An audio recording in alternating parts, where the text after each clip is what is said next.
Hi guys, I hope you're all well. In this video I'm going to show you this exfoliating body scrub.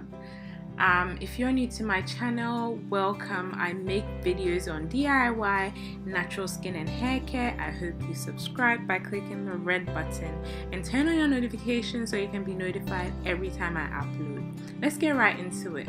So all you would need is some brown sugar, some baking soda, and some almond oil, some sweet almond oil. I'll have the exact measurements in the description box below. So basically I'm going to combine my sugar and my sweet almond oil and my baking soda and mix it together, and it's ready for use. You can use the scrub up to 3 times a week.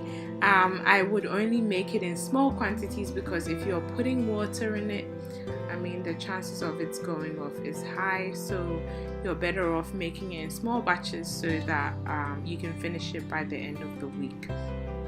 This body scrub really helps to exfoliate the skin, remove dead cells. The baking soda content helps to brighten and lighten the skin, and it also helps to moisturize the skin because of the almond oil content. The almond oil content also helps with brightening the skin. I hope you guys have found this video helpful. If you have, make sure you give it a thumbs up and subscribe. And yeah, I will see you in my next video. Take care guys. Bye.